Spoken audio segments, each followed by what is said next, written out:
Hello दोस्तों, दर्द भरी हिंदी कहानियाँ में आप सभी का बहुत बहुत स्वागत है।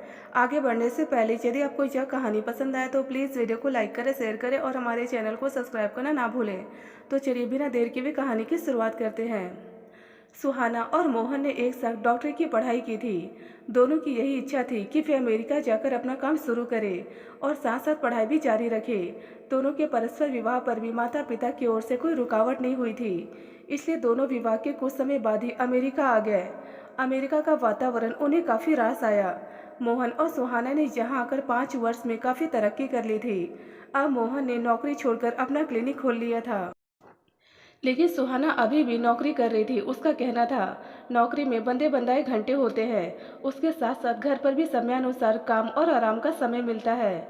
जबकि अपने काम में थोड़ा लालच भी होता है और यह भी निश्चित होता है कि जब तक अंतिम रोगी को देखकर विदा न कर दिया जाए, डॉक्टर अपना क्लिनिक नहीं छोड़ सकता। खैर जो भी हो, सुहाना को नौकरी करना ही ज़्यादा उचित लगा।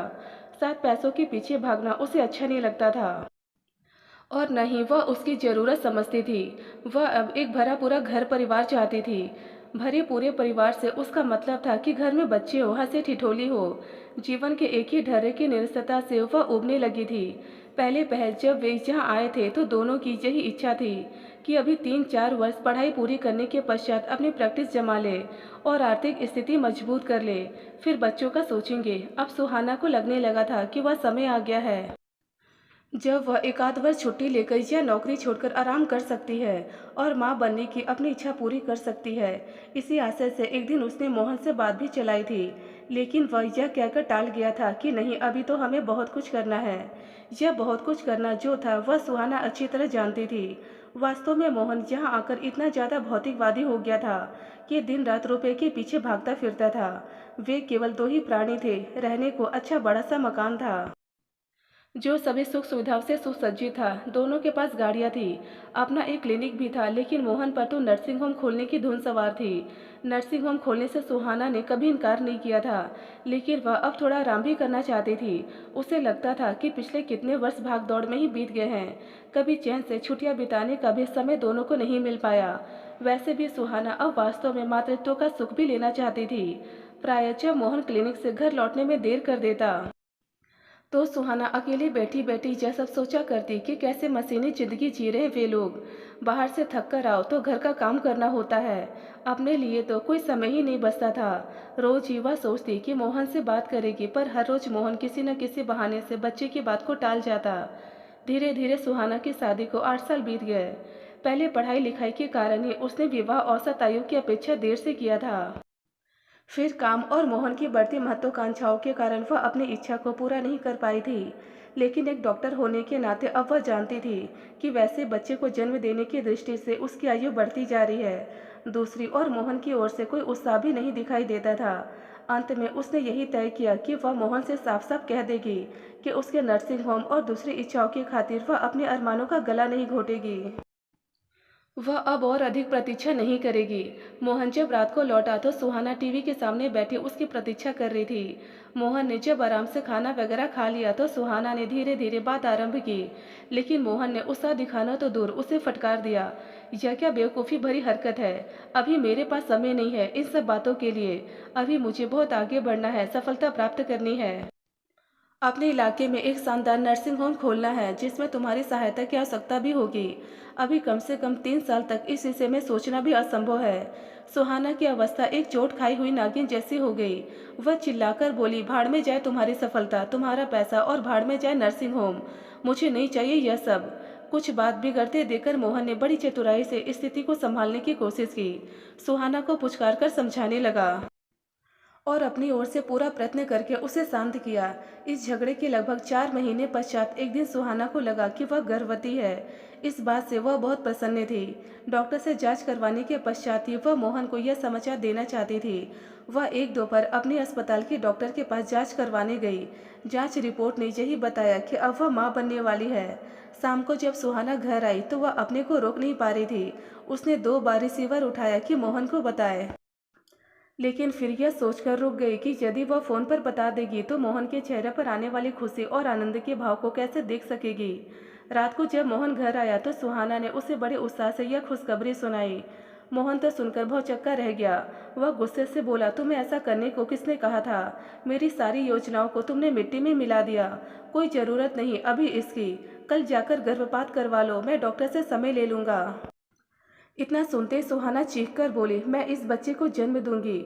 मैंने कितनी प्रतीक्षा के बाद इसे पाया है। इतने चाव से इसकी प्रतीक्षा की और आज मैं इसकी हत्या कर दूं? ऐसा कभी नहीं हो सकता। मोहन बोला, तुम यह तो सोचो कि इससे मुझे कितनी मुश्किल होगी। कम से कम 1 साल तक तो तुम बंद ही जाओगी और मुझे तुम्हारे होते हुए दूसरे डॉक्टरों की नियुक्ति करनी पड़ेगी। तुम तो जानती हो कि यहाँ डॉक्टरों को कितना ज़्यादा वेतन देना पड़ता है। मैंने तुमसे कहा था कि हमें अभी किसी बच्चे की कोई आवश्यकता नहीं है। अभी हमारे पास फुर्सत ही कहाँ है इन सब झमेलों के लिए। आवश्यकता तो मुझे है। मेरा मन करता है कि मैं भी माँ बनूं।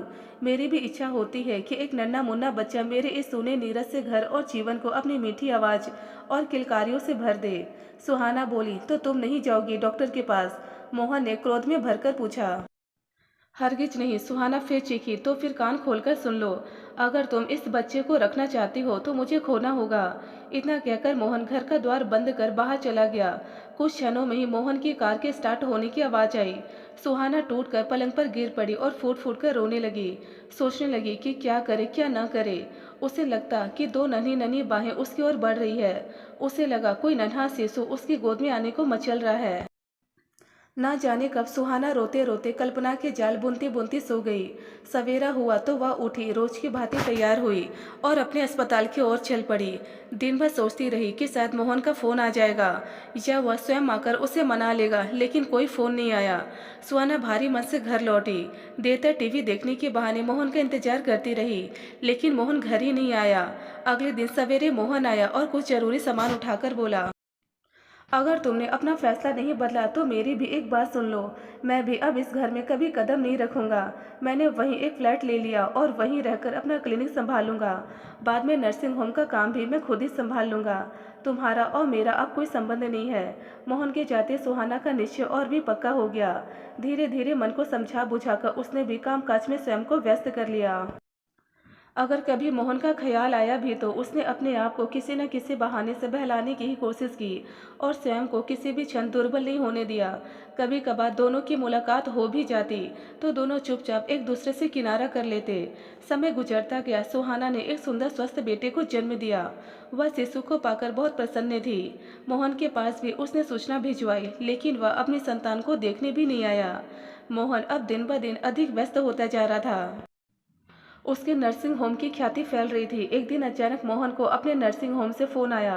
उसे जल्दी ही बुलाया गया था। एक महिला का गंभीर ऑपरेशन होना था। महिला दिल की मरीज थी और डॉक्टरों ने उससे कहा था कि यदि वह बच्चा पैदा करने का साहस करेगी तो उसकी जान को खतरा है। वही महिला आज डॉक्टर मोहन के पास गर्भावस्था में आ पहुंची थी। उसके बचने की संभावना बिल्कुल नहीं थी। ऑपरेशन तो करना ही था, सो किया गया।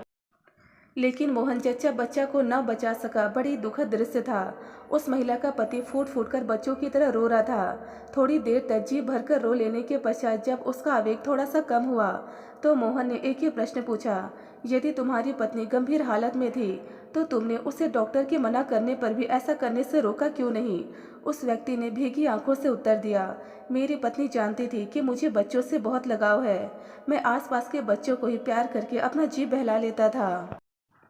आखिरी समय तक मैं उससे प्रार्थना करता रहा कि उसका स्वास्थ्य ठीक नहीं और वह बच्चे को जन्म देने की योग्य नहीं, लेकिन वह मुझे प्रसन्न करने के लिए अक्सर कहती, यदि मैं मर भी गई तो यह बच्चा तो हम दोनों के प्यार और रिश्ते की यादगार के रूप में तुम्हारे पास रहेगा ही।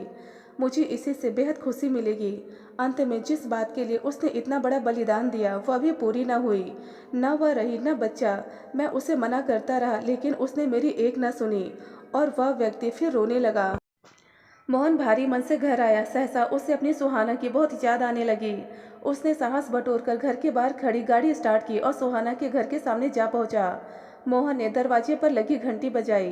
थोड़ी देर में दरवाजा खुला। सुहाना अवाक मोहन को देखती रह गई। कुछ क्षणों तक दोनों उसी अवस्था में खड़े रहे। फिर धीरे से मोहन ने कहा, माफ़ी यहीं से मांग लो या अंदर आने की मुझे अनुमति है। थोड़ी देर के लिए सुहाना को सोचती रही। फिर दरवाजा छोड़कर उसने मोहन के अंदर आने के लिए रास्ता बना दिया। दोस्तों यदि आपको यह कहानी पसंद आई तो प्लीज़ हमें कमेंट बॉक्स में कमेंट कर अपने विचार जरूर बताएं। ढेरों पारिवारिक और शिक्षाप्रद कहानियाँ सुनने और पढ़ने के लिए हमारे चैनल दर्द भरी हिंदी कहानियाँ को जरूर सब्सक्राइब करें। धन्यवाद दोस्तों।